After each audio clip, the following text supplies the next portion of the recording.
What it is, ladies and gentlemen, welcome to another edition of the Third Intermission Podcast. This is your boy Dave, signing on this lovely summer evening. Of course, you can follow us on the socials at Toronto Third, follow us on Twitter, Blue Sky, and on Instagram. Subscribe to us wherever you get your podcast from. That includes Spotify, Google, iHeartRadio, Apple, and our friends over at Podbean. And make sure if you're watching this on YouTube, like, follow, subscribe, and hit that bell because we be hitting you with new videos every week. We got the usual suspects in the building here. Of course, we got the right hand of the king, a.k.a. the Fedora Man, a.k.a. Mr. Stereo Girl, Avery Lewis McDougall IV, out in these streets. Avery, what's going on in Edmonton right now? Yo, listen here. We staying hot. We staying ready. Yo, the heat's here. The rain's gone finally. Yo, you out here with these jokes, these comebacks, eh? Listen here. All four of your eyes are hating, Dave. Listen, all four of your eyes have been hating the second you got on here, alright? Don't start with me. Don't start with me, alright? Out here looking like a failed Canadian Idol singer. Like, What? Alright, you look like Jalen Weston's black grandson. listen, you look like Charlie Murphy's adopted nephew, alright? Calm down.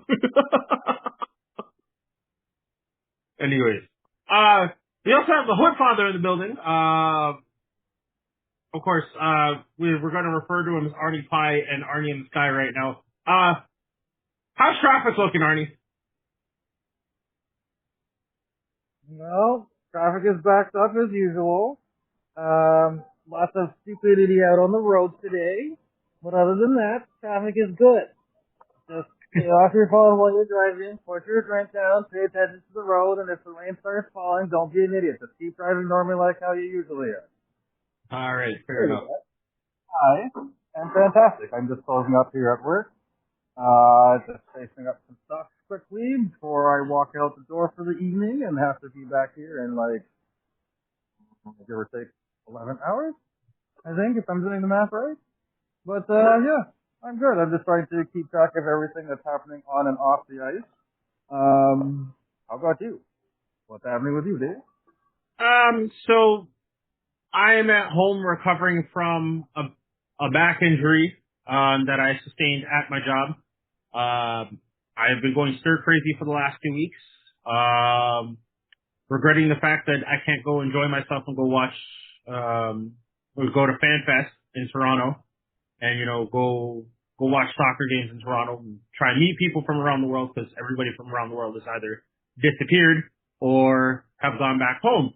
And now, of course, with people trying to shoot up the place, like it's basically you going into the club in 2001 and no metal detectors going off, and next thing you know, like two dudes who apparently are trying to beef with each other, shooting up everything. It's just like, you know what? I can't go out and have fun anymore, so I'm gonna keep my black ass on the couch. Anyways, just chilling at home, catching up on the World Cup and catching up on hockey stuff. So, yeah, I'm enjoying the good portion of my summer right now.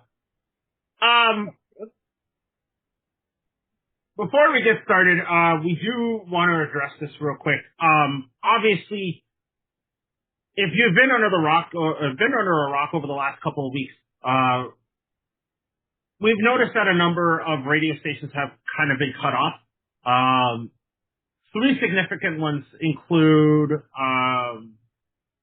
Sportsnet 650 in Vancouver, a major radio station in Calgary that was also Rogers owned, and another that's near and dear to my heart, City News 570 out here in Kitchener.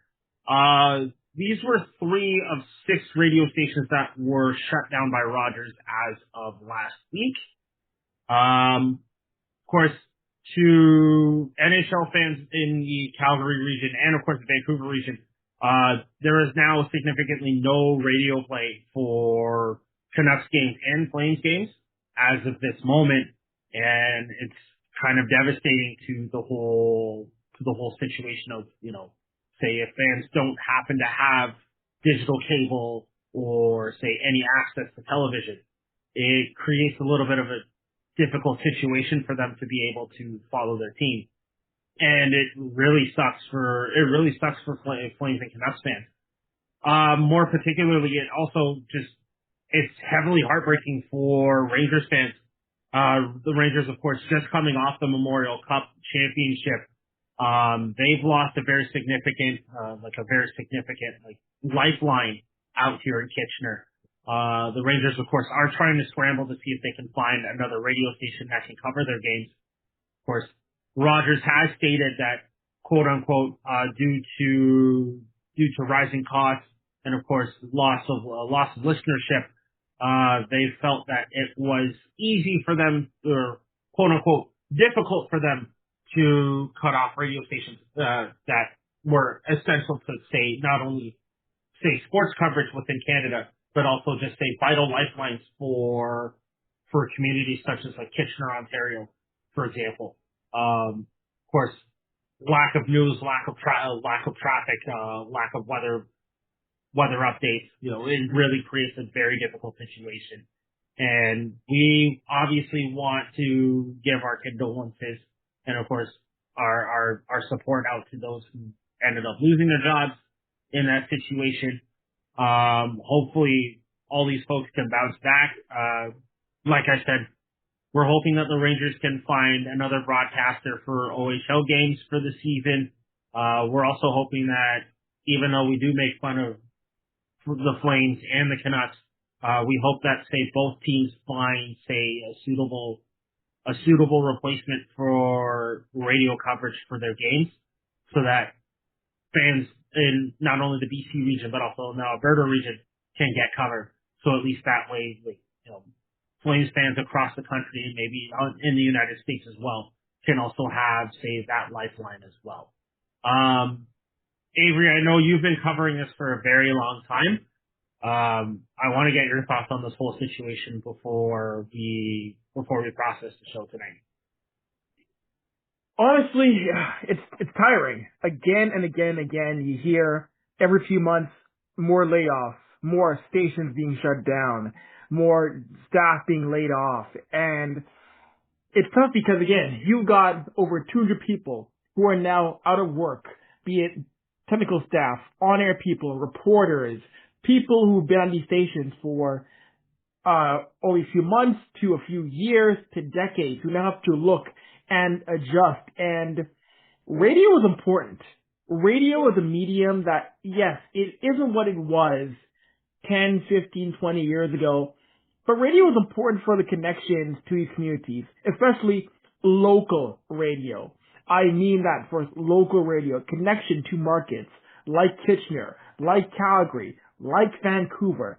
Everything can't emit out of one or two cities in this country. That connection with teams talent you can hear every day. You can meet, you can see, they're part of your fabric in your city. We're losing that once again. It's a shame because I don't know if we're going to get back to that in ways it once was, but I mean, here's opportunity now for, yes, more independent stations to pop up, more podcasts, more talent-owned entities. But it still sucks that we're losing at the current time more ways to have content that's uniquely a part of our fabric, of our different communities in this country, Dave. Sorry, folks, I was muted for a minute. It really hurts to see things like this, and yes, I fully agree with what you're saying. It's been nothing more than a constant and consistent problem in Canadian media.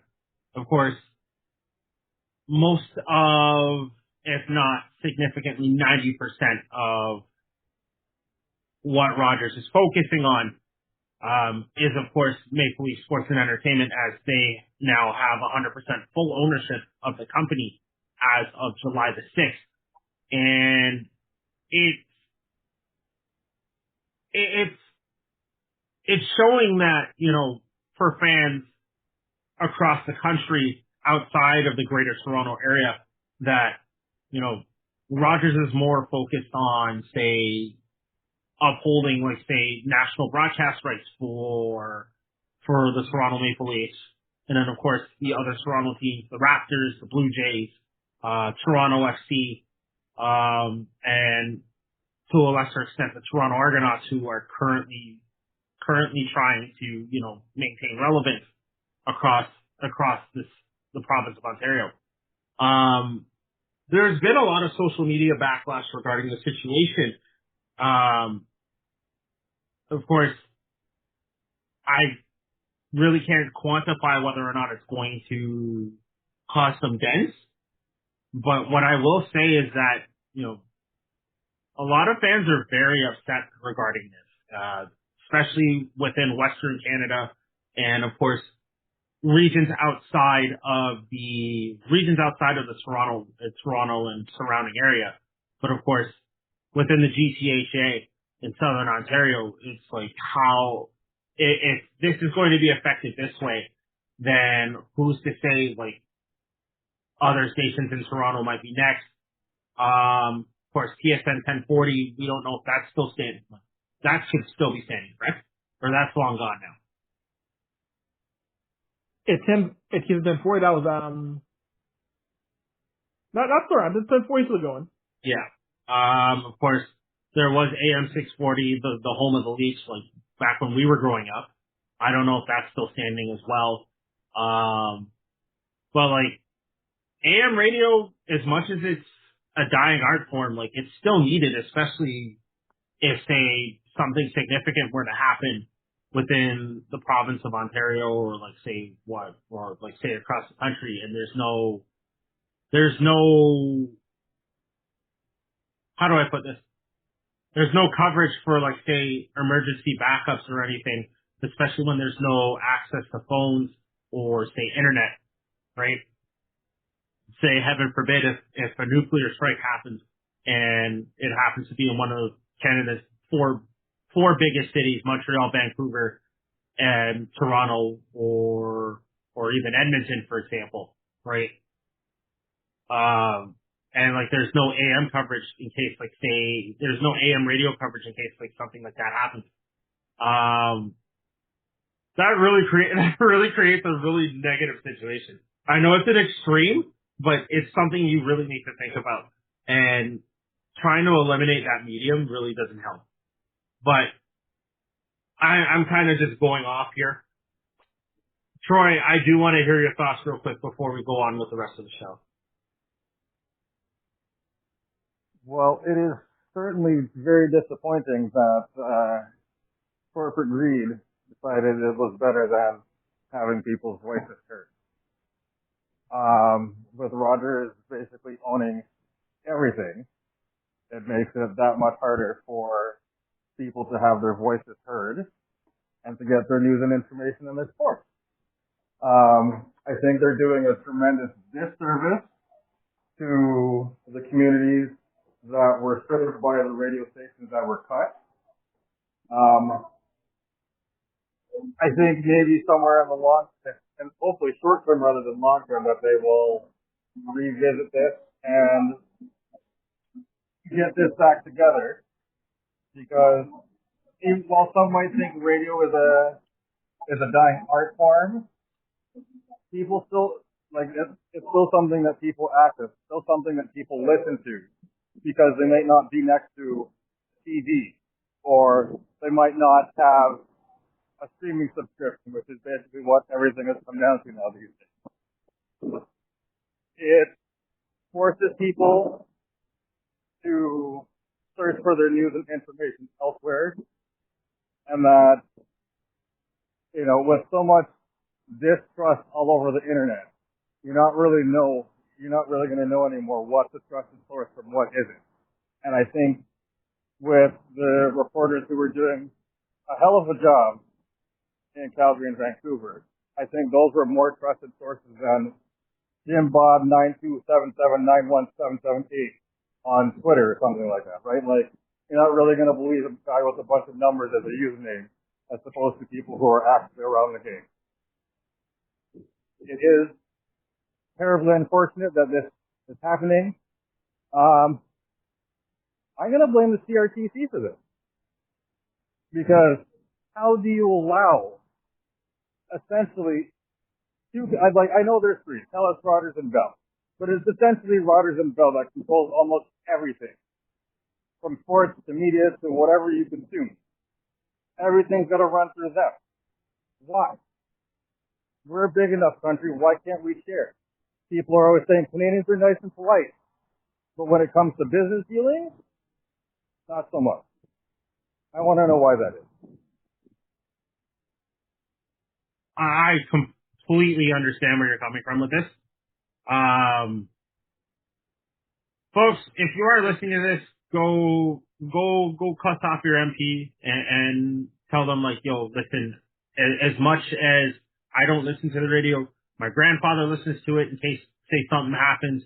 If my region doesn't have it and say, you know, something kind of pops off, it's like, y'all did this, so either do something about it or don't do something about it, but two twos do something about it.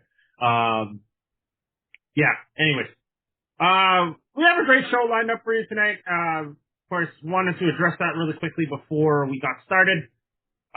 First things first, we do want to address the whole foolishness with the Stanley Cup. Of course, Carolina Hurricanes owner putting his family on the Stanley Cup as opposed to an equipment manager that has been with the team for 20 years.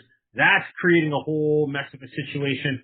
The schedule is dropping later this week, so hopefully by the time this episode pops up, we'll find out which team's coming to your city and how many times the Ottawa Senators are going to lose to the Toronto Maple Leafs come the 26-27 season.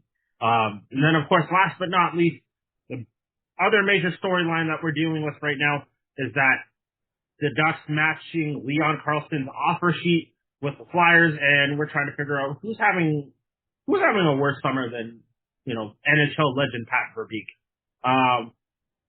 But let's dive right in real quick.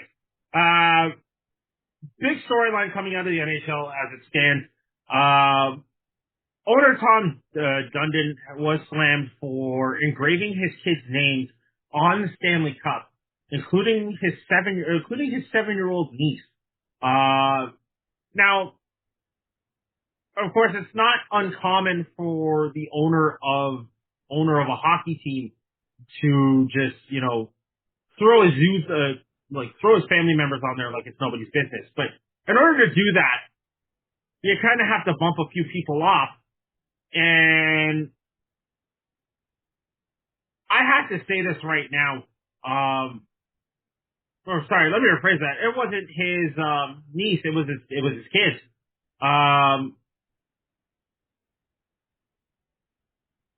The fact that, you know, you're throwing your kids on there and you're kind of just throwing away the idea of, like, say, putting an equipment manager on there, or, like, say, somebody who's a front office member, having them basically thrown off the cup and essentially just, you know, creating a little bit of nepotism in that situation. That kind of creates a little bit of controversy in that situation. Like, again, if let's say, for example, I happen to own, I don't know, the San Jose Sharks, and, you know, I put my team on there, and it's like, you know, every employee that's gotten us there, the equipment manager, the guy who basically sharpens my skates, you know, the laundry attendant who washes the jerseys and everything. If I'm basically leaving them off the cup, which they have contributed to basically a stellar cup run, and I'm putting, like, say, I don't know, some girl I met on OnlyFans, like, literally 2 weeks prior, on the Stanley Cup. Like, that's one of the most messed up things you can do. Because, like, I'll look like an idiot because it's like, oh, let me just dash some 25-year-old on the Stanley Cup who I'm basically paying with my own money just to basically show their bits on the internet. Instead of, say, someone who's been working for the team for 20 years. You know, that's kind of, I mean, again, it creates a very negative connotation considering the situation. But that's what we're dealing with here. And I kind of find it mind-boggling. Avery, obviously, I know you have been following, obviously you've been around the block a little bit here.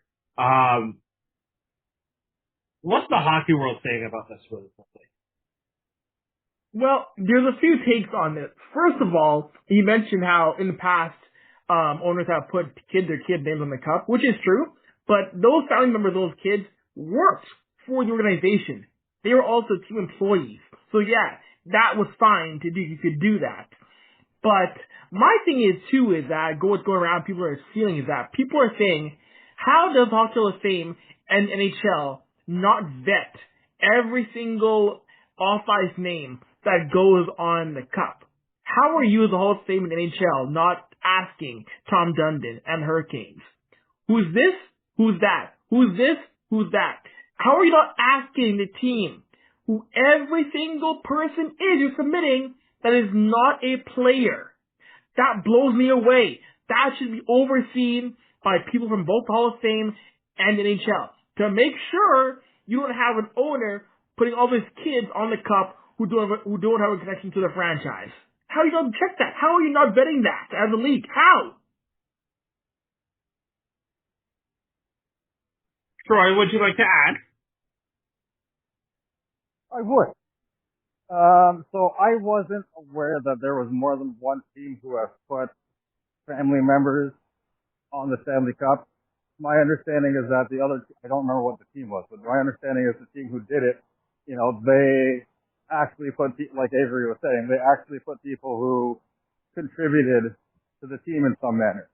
Whether you were like the president or somebody, like you were actually there. You had a role within the team. You're not just a guy who just happens to own it and writes the paycheck. Like you actually did something to contribute to the success of your team. I've seen varying views from former NHL players like Aaron Ward and Ray Ferraro. They vehemently disagree with having family members who do not contribute to team success being engraved in the cup. They're also confused as to why a kindergartner who won't even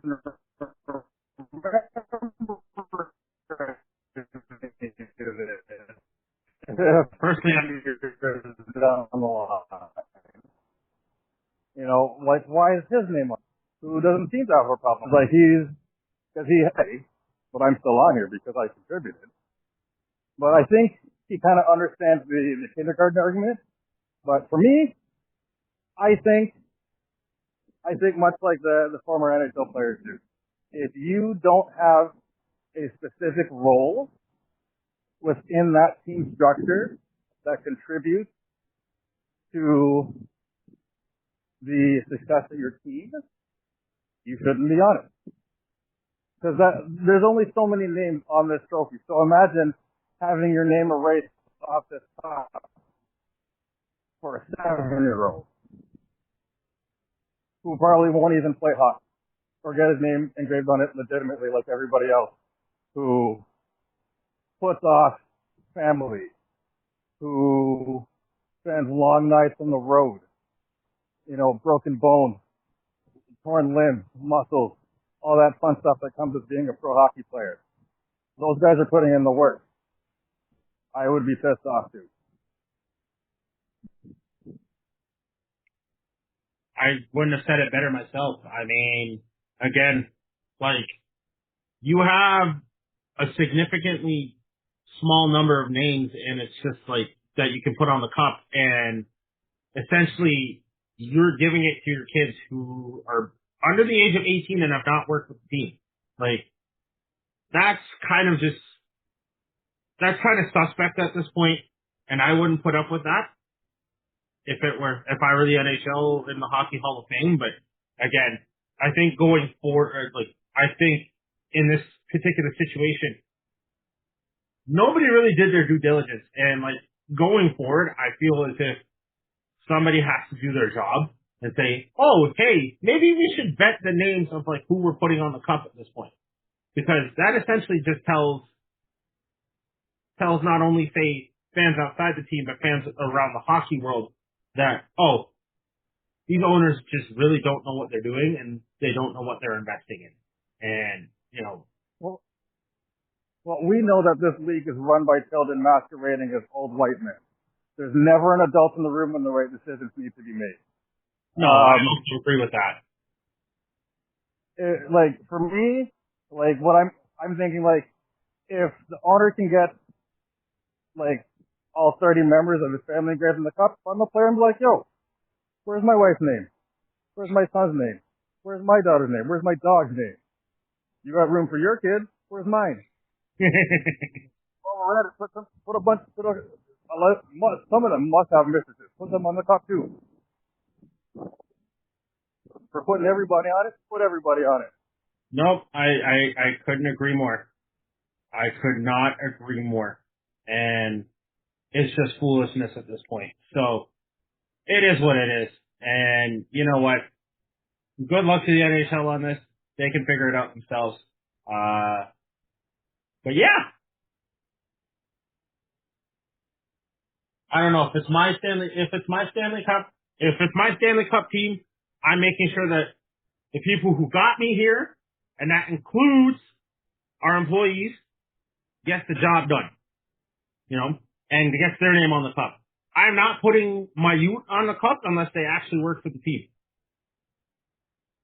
That being said, if somebody's out here trying to, you know, randomly throw me on the Stanley Cup just because, like, you know, I served some French fries to a hockey player one time, then like, yo, I'm down. But like, just saying. Anyways, let's move on here real quick.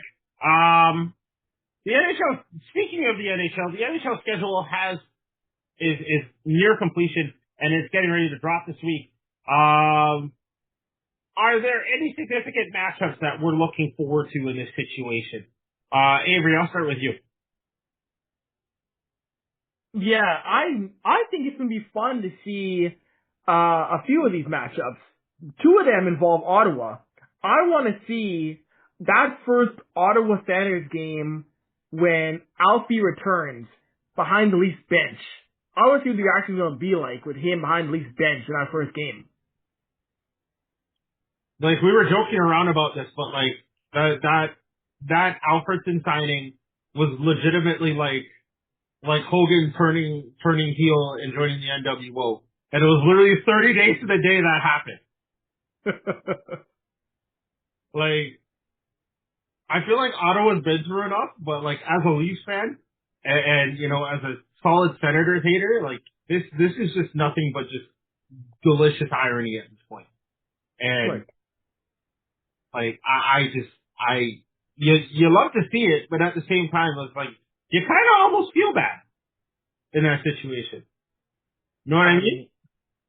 I mean, what an off-season. I mean, yeah, for Ottawa, yeah, you bring back Claude Giroux, but you lose Alfredson and you lose Brady Tkachuk. I mean, although granted, I think most of the fans wanted Brady gone after the big games. They wanted Brady gone after what happened with the podcast and the big games. But still, what an off-season. And also, too, I want to see that first game when Florida plays in Ottawa. Woo-wee! Yo, that's going to be hostile. Let me tell you something. Oh, trust me. I think the one game I'm looking forward to is McKenna versus Celebrini. I think that first Leafs versus Sharks game is going to be very significant. It's also going to be very interesting because, you know, number one and number two, of course. Let me rephrase that. Sorry. Number one a couple years ago, and then of course number one now. Just tearing it up. Of course, you have another number one in Austin Matthews. Like, that's just going to be just a whole microcosm of firepower, at least offensively, between the Leafs and the Sharks. And I really would love to see that. Also, there is another matchup I do want to see as well. I kind of want to see how well the Sharks do against Vegas when now, like, say, Brett Howden, Carter Hart, and Mitch Marner have the experience of being in a Stanley Cup final. And we kind of want to see how well they recover with things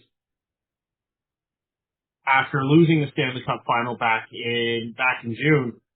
And also just seeing if they can defend not only their Pacific Division title, but also their Western Conference championship as the Sharks look to become the young up and coming team to lead themselves to the Stanley Cup final. Troy, I know you're just getting home, but like, say, how are you feeling about this? Or are there any games you're looking forward to?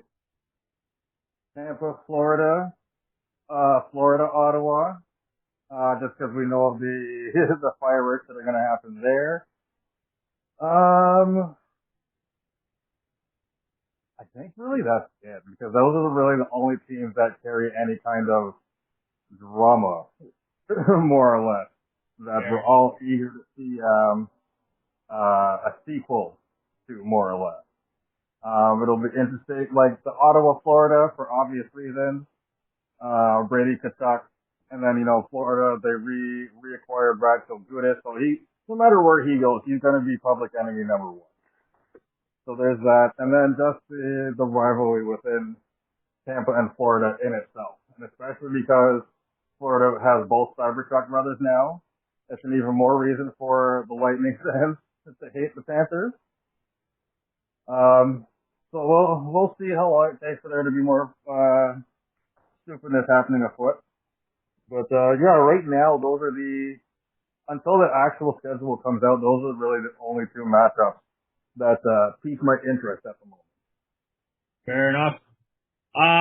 It is going to suck though that we aren't going to see any NHL games on Saturday nights on CBC anymore. Hopefully CBC does take over the P-Dub and puts them as, like, say, the perennial marquee, just hockey program for Hockey Night in Canada. So we'll see how that goes. But I'm not looking forward to this season too much, only because of the fact that it's like Hockey Night in Canada was a staple. I mean, if you grew up in a shitty neighborhood in Toronto, or like you grew up in the ghetto and you only had like 30 channels on cable, especially Toronto cable, like CBC was the only decent channel you had, right? You had CBC and you had TSN. That's all you had, and you were only able to watch hockey games on CBC. If you were all about the French, you could watch them on CBLT, which was RDS. It's not RDS. Radio Canada, which was like basically CBC French, and that's all you could see. I wasn't sure how you got that in Edmonton when you were growing up, Avery. First of all, I want to say, Dave, there's going to be someone who will be listening to us and saying, yo, you have 30 channels? When I was a kid, I had only 3. You are privileged. Yo, someone's going to be checking you and us and saying you only have 30 channels. Someone's going to check your us on that. Because, they're going to say what a life you had to only have 30 TV channels. There's going to be someone there who's going to come in here and grow up and say they only had CTV, CBC, and maybe a Global. Not even Global. It's like more like City News at that point, or City TV. Oh no, wait, City TV was just Toronto Direct at that point, at the time. Well, it also depended on which region you lived in too, right? So either you had 3, you had 5, or you had like 11 channels. Exactly. Like 11 was, at least where I grew up, 11 was CHCH. Yes, that's still standing, by the way. 28 was Fox. Yep. 29 was Music. 30 was TSN, but you had to like pay for like the premium cable to get TSN. Channel 5 was the TV Guide channel. 6 was TV. 3 was Global. 8 was CTV. 9 was Omni News. 10 was Rogers. 12 was RDS. 13 was another French one. 14 was Omni 2, and then like 15, 16, 17 were like ABC, NBC, and CBS. Yeah. Oh. And one of them, I think 21 was the Weather Network. I think 19 was the Shopping Channel. And then depending on where you lived, 49 or 50 something was BET. Yep. Like, I remember back in the day, like, Channel 20 was like the new VR, and then it became like CTV2, and then it's like some weird CTV channel out in Barrie, but like, that's pretty much what it is now. And then of course CFMT Toronto was like the old Omni channel. Nobody knew 11 was Vision TV. No, sorry. Wait, that's a lie. 10 was like Vision TV, where it was like nothing but religious programming left, right, and center. Same with 9, actually. But like, I don't know. Avery, what was cable like for you growing up one time? Cable, so there's times where I didn't have cable, but I did also have cable at times. So you mentioned those channels for us out west. TSN is still today channel 20, Sportsnet 23, Teletoon 42, Family Channels 45, Much was 17. The score was 81 for us. The score was 81 for us in Alberta. And what's the other day saying is, they were horrified by these Western number, and out west. Like, I mean, again, like I only experienced it for like 4 months when I was out in Alberta myself, so. And for us, in certain parts of Alberta, like in Edmonton, when it comes to U.S. channels, we would get the feed from Spokane News. So we would get KHQ, in terms of the U.S. channels for NBC, Fox, whatever. We get KHQ, what is that? That's Spokane NBC. That's crazy. Yeah, and if you were in Calgary, you might get that and a mix of Seattle. You go Vancouver, you get more Vancouver. You get King 4 in Seattle. Yeah, Vancouver, Calgary would get Seattle news. Edmonton would get Spokane. So, like, I suppose you wouldn't get like say Minnesota. No, sorry, not Minnesota.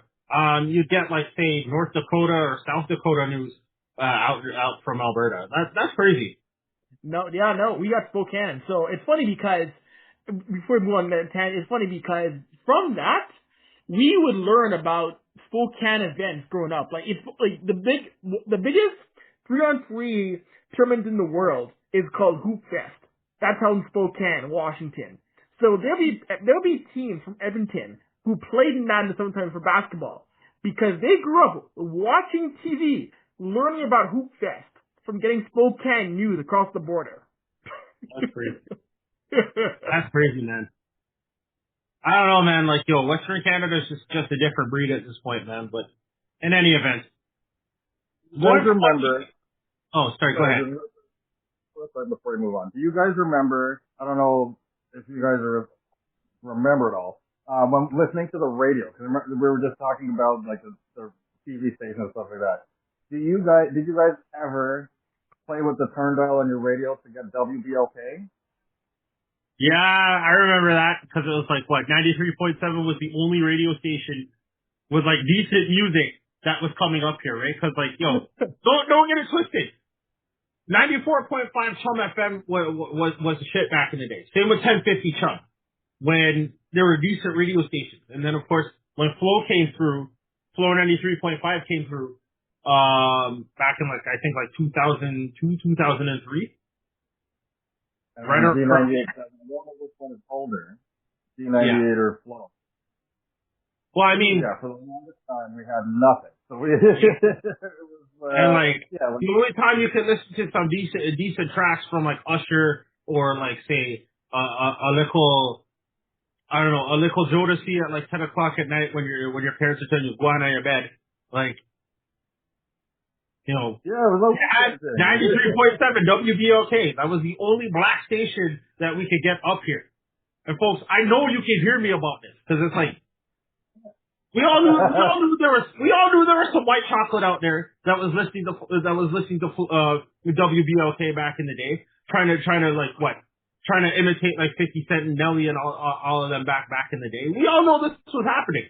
Because Tutu's if you're 16 years old, you're trying to catch a vibe with say some girl you met from a different high school. I don't know, an all-girls school in Toronto, for example, right? She comes over, she sneaks in, you sneak into her crib. The only station you're turning on is WBLK, trying to muffle the noise, knowing that her parents are upstairs somewhere or down the hall. And it's that's the only station that you were catching a vibe with. For the youth that are listening, when people our age tell you that we had to sit by the stereo and wait for the DJ to stop talking so we could press record on the tape to make our mixtape, WBLK is the station we were talking about. They love to chat.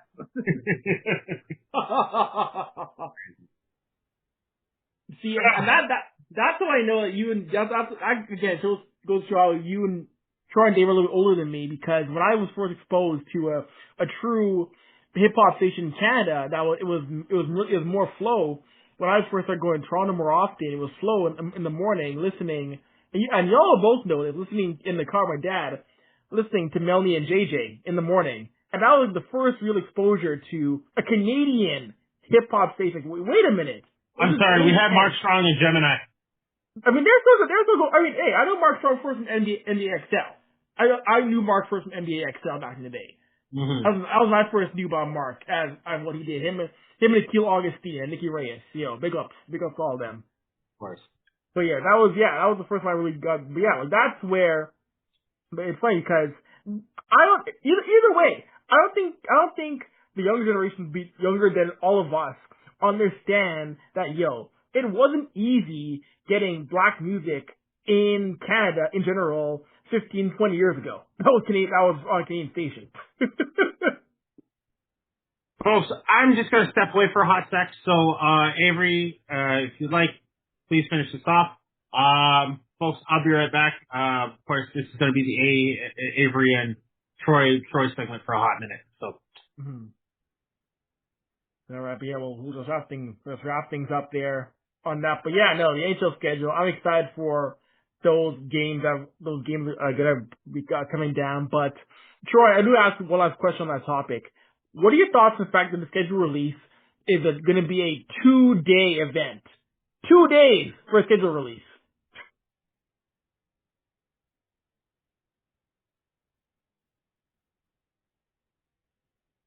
Oh, if Troy can hear me.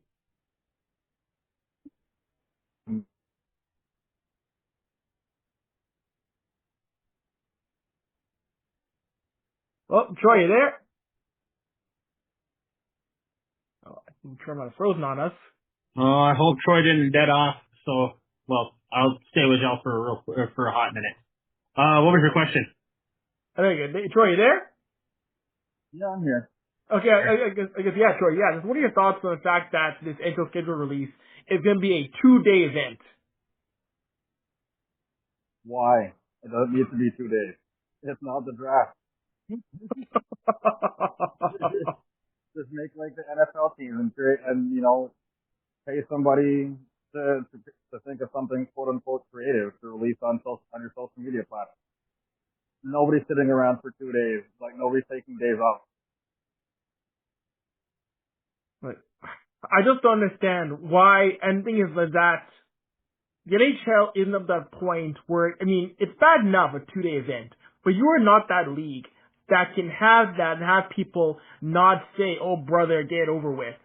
Maybe the NFL can do that, not the NHL. Just drop it all in one day. I know why they're doing it. They want to. Yeah, like they're doing it to have a day on ESPN and Sportsnet. Just simulcast 1 day of a scheduled release on both networks and call it a day. We don't need 2 separate shows for an audience in Canada and America. Why?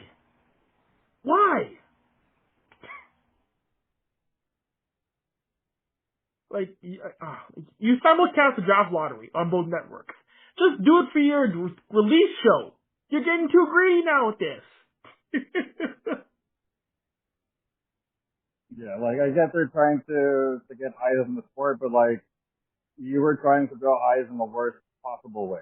Like the least talked about event in the hockey calendar. Right. I don't know. You're doing too much for a minor thing. Have your one night, drop it, move on. Let's get ready for training camps. It is silly. It is silly. And as we'll move on here, Dave has still stepped away. We'll go to our last topic of the night, and that is coming down to offer sheets. We are seeing them coming this summer. It was few and far between for many years, but now the Anaheim Ducks, after having a season in which, they were feeling good, they're rolling high, they knocked off Edmonton in round 1, the future looked bright, and then the Flyers said, "Hey, we're going to offer sheet Leo Carlson." And that whole summer got thrown for a heck of a loop in Anaheim. They messed up Also, too, by locking in AJ Greer to an absurd deal. Again, NHL GMs, why do you like making these silly moves to shoot yourselves in the feet again? Locking yourselves into AJ Greer? Pat Verbeek, what are you doing? And now he's had to match the offer sheet for Leo Carlsson. Oh, brother. If Anaheim regresses, he is as good as fired, Troy. I bet you somewhere they've got the paperwork already drawn up. They're just waiting to press send. Because what do you mean? You matched it. They're not even in your conference, let alone your division. Like, don't get me wrong, Leo Carlsson, he's going to be a tremendous player. Like, his stats keep improving year after year, but there's no way he's on the same level as McDavid, Matthews, Draisaitl, and all these guys who are making 12 million plus. There's no way, like, even Kaprizov? No, he's not on that level, not yet. But, yeah, to send him the offer sheet, and then for Anaheim to match, what are you guys doing? Like, does nobody in the room own a calculator? Like, you don't have nobody crunching numbers, saying that this is a bad idea? And then, like you said, handing all that money to AJ Greer, he's on the wrong side of 30 in NHL terms. He's on the wrong side of 30, so you're throwing a bunch of money at him, and then you've got the Gudas deal, where, I guess, depending on which way you want to look at it, it's kind of circumvented the cap by front-loading it. So then that way, by the time he retires, they owe him next to nothing. You know, it'll be interesting to see what kind of cap space Anaheim's left to work with and what kind of moves they still need to do. I think there are GMs around the league looking at this, also wondering what the hell is going on, and also wondering how can we fleece the Ducks GM to get our way, because something's not working management-wise in terms of matching and signing players, but who knows? We'll see. We'll just have to wait and see how it plays out, just like everybody else. The whole Carlson thing is that the fact that you got slow walked to July 1st on Carlson, and the Flyers say, you know what? Let's give it a shot. If I'm Leo Carlson, either way I get paid. It's a win-win for Carlson. Either way, he's getting paid by either Anaheim or Philly. But the fact that the fact that Pat Verbeek didn't get anything done for Carlson before that offer sheet happened, what are you doing in that front office? What are you guys doing in Anaheim? That you are taking to that point in which the Flyers could say, you know what? Why not? Let's see what happens. Somebody's getting fired! Because didn't he have from July 1st of last year to negotiate with him and chose not to do anything until this year? I mean, like, it's one thing if him and his agent says, okay, we're not talking during the season because he wants to focus on his performance. But still, like, you don't want to have any kind of little talk, nothing on the side during the season, put something in his ear like, yo, we want to sign you for this, and that way you're not subjecting him to ludicrous offer sheets. Verbeek played his hands very, very badly. I would love to play poker with him because I'm sure I could win some money off him. Again, somebody's getting fired. Watch. No, this is absolutely, if you're Ducks ownership, this is, okay, Pat, you didn't want to get the Carlson deal done earlier, and you put your trust in this AJ Greer deal, and you extend him? Alright, if we don't have success again, it's your head. Pretty much. Either way, this is going to be a very interesting situation. Maybe we'll see another mess up between, say, the Ducks and the Flyers, because there's already a player on the Ducks that Flyers fans hate with a burning passion. So this Leon Carlson situation is probably just going to add another layer to it.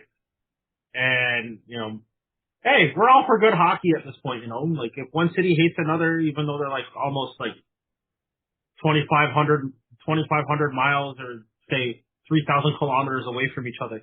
Like, hey, we're all for the bloodshed at this point, man. Like, any team that basically licks each other off to the point where it's like, oh, hey, the Leafs have an easier chance to go to the Cup final. I'm all for it. So, look, we're all hoping for the day that all Canadian final gives Gary Bettman a heart attack and maybe lops off the rest of his hair. But, you know, it is what it is.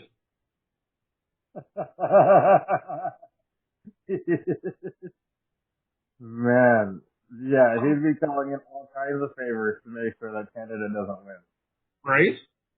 But I mean, you know it's eventually gonna happen at some point, right? Because it's like,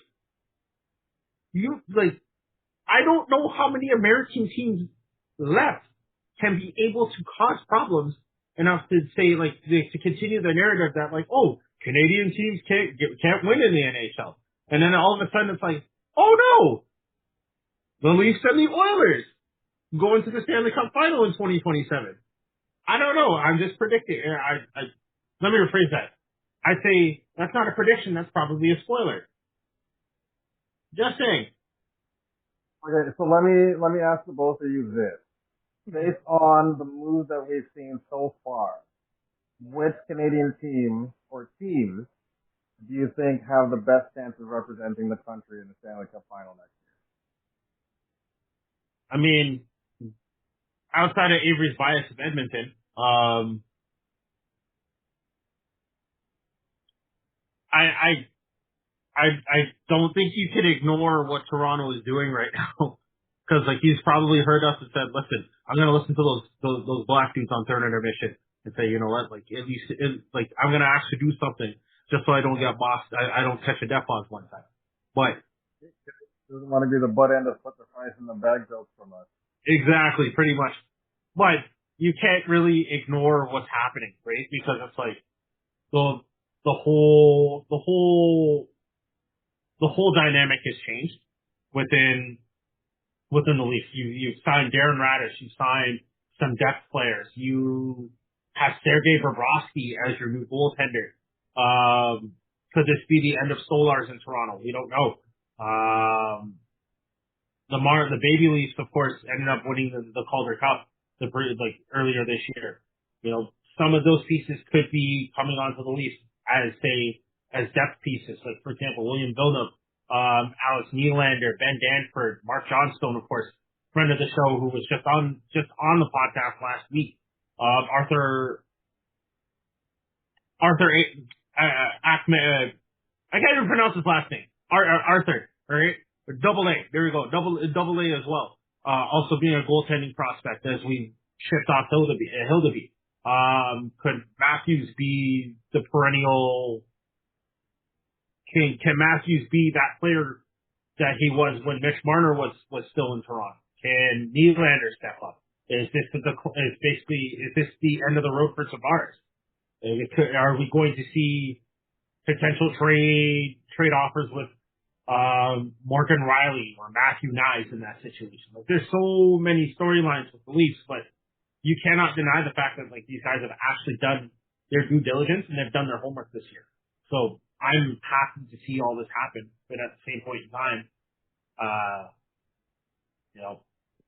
you can't really ignore the fact that Toronto's been making money moves not only on the ice and off the ice as well as, of course, the hire with Daniel Alfredsson. Of course, they did lose Mark Frazier and Haley Wickenheiser as, like, say, essential front office pieces.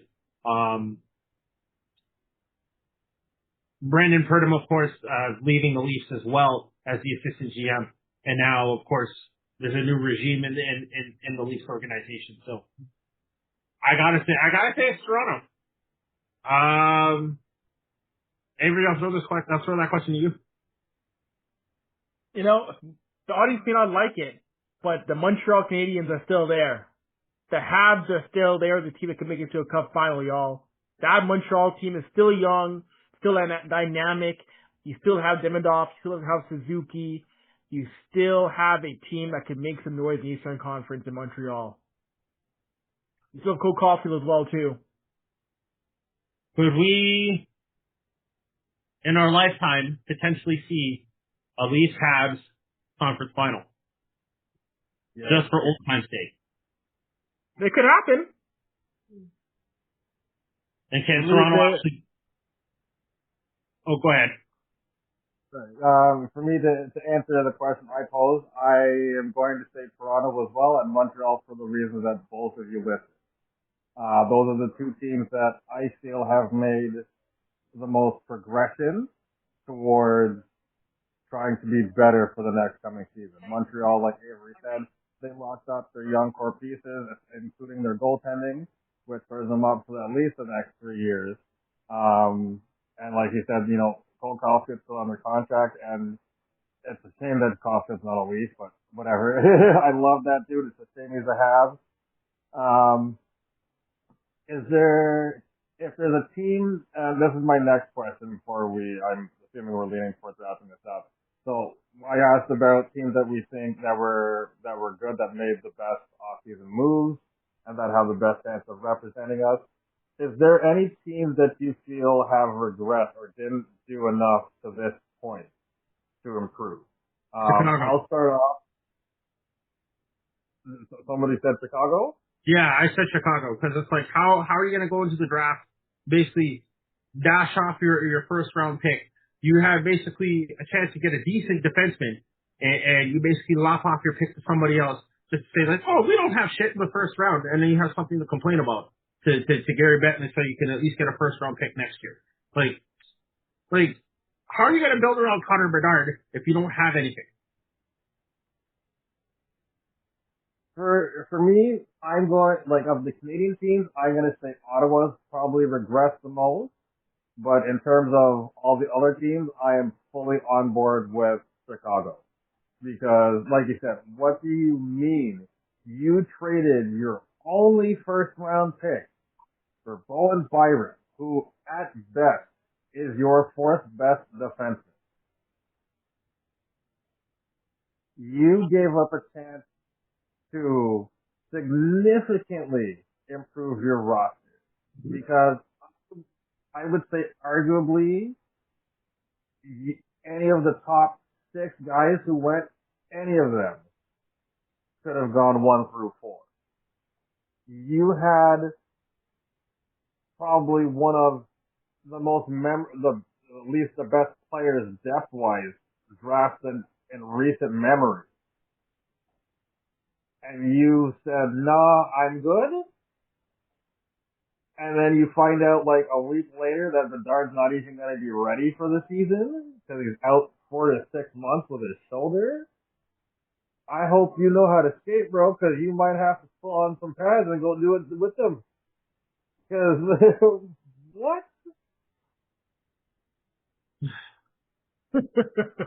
No, I fully agree.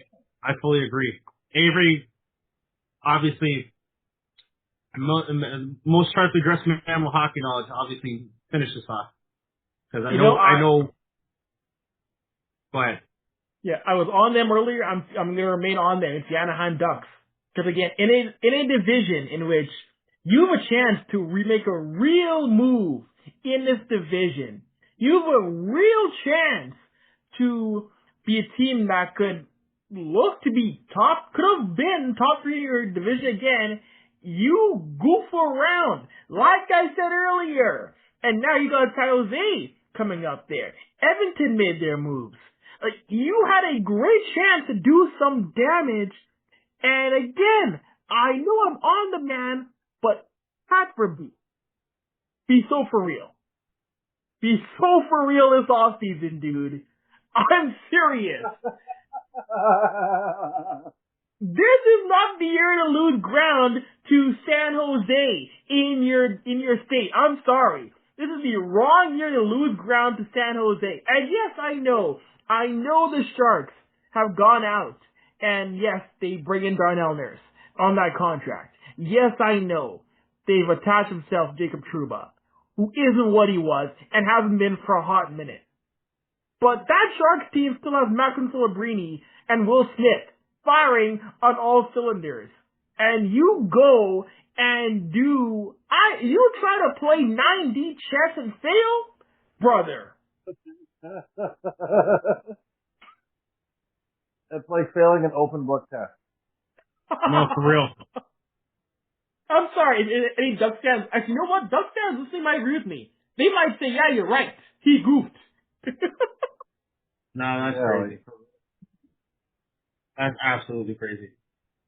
Well, they can figure it out themselves, and we'll just leave it at that.